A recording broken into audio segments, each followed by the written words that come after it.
Halo teman-teman, kita kembali lagi di 2 SKS Belajar Arsitektur, dua sisi kritik dan seputar belajar arsitektur. Nah, jadi kita akan menjadikan dua apa gitu yang dua-dua.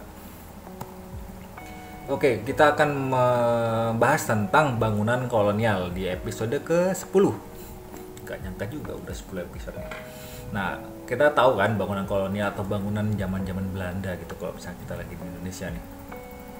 Jadi bangunan zaman Belanda itu atau bangunan kolonial itu sebenarnya bangunan apa sih?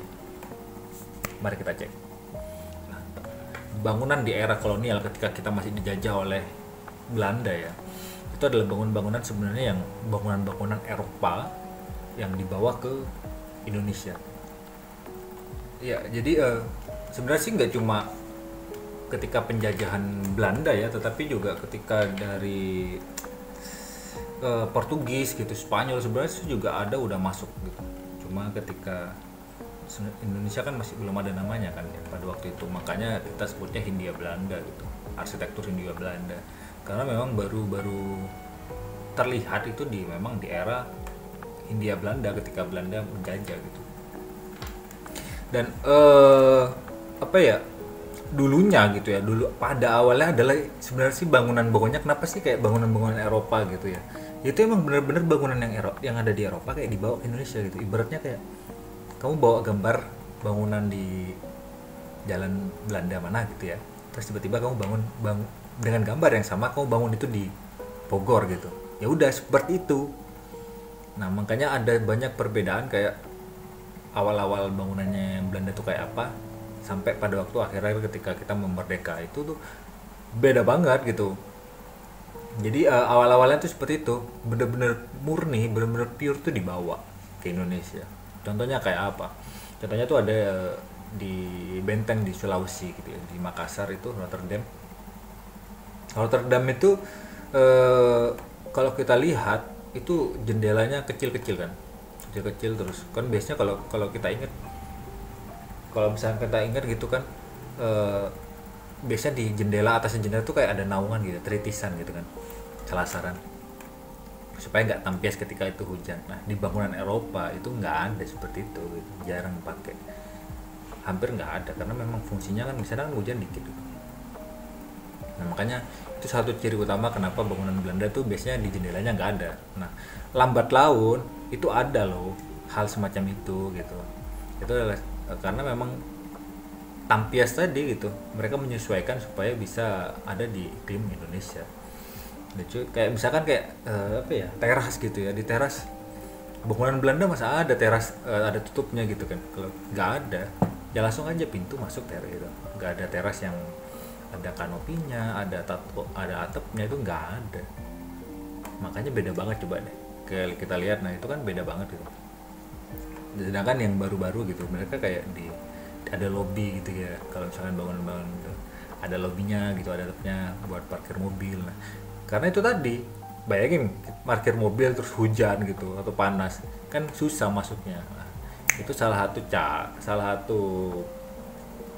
eh, itu adalah salah satu aspek utama perbedaan atau adaptasi dari bangunan awal sampai akhir masa kolonial.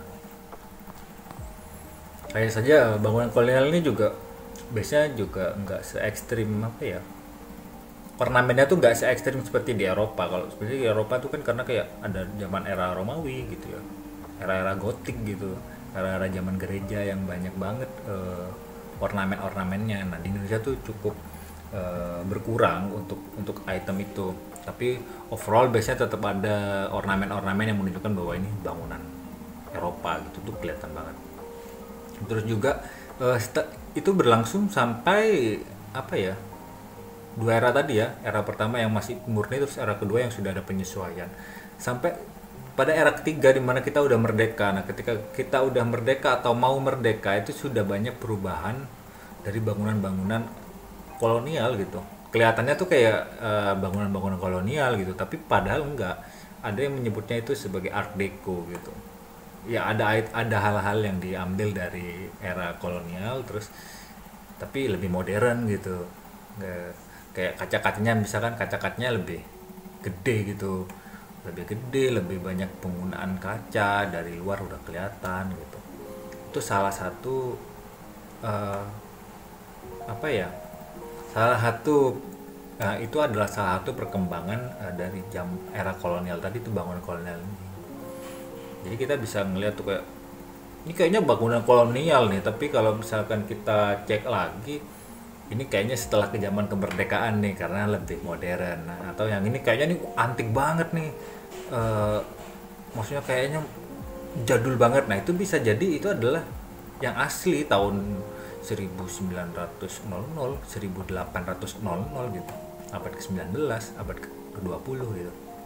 Indonesia masih masih belum Sumpah Pemuda yang nah, seperti itu. Jadi kita bisa melihatnya sejauh itu sih untuk bangunan kolonial yang ada di Indonesia. Jadi bisa jadi kita bikin bangunan yang mirip-mirip bangunan kolonial gitu, tapi tentu saja pasti yang diambil kolonial ketika kita mau merdeka gitu. Jadi udah pasti akan sangat berbeda dengan bangunan yang ada di Eropa. Akhirnya malah jadi sebuah ciri khas kan, bangunan kolonial di Indonesia itu kayak apa. Kayak gitu itu adalah perkembangan bagaimana bangunan kolonial itu ada di Indonesia. Ya, seperti itu benar-benar dibawa kan, benar-benar plek, mereka dari diterbangkan. Kalau misalkan bangunan itu bisa diterbangkan, mungkin era itu mungkin akan diterbangkan atau dilewatkan laut gitu. Jadi seperti itu. Mungkin ini akan mencerahkan teman-teman tentang kenapa sih bangunan kolonial di Indonesia itu mirip dengan Eropa. Jadi seperti itu ceritanya. Terima kasih. Semoga ini membantu. Kita akan ketemu di episode berikutnya. Bye bye.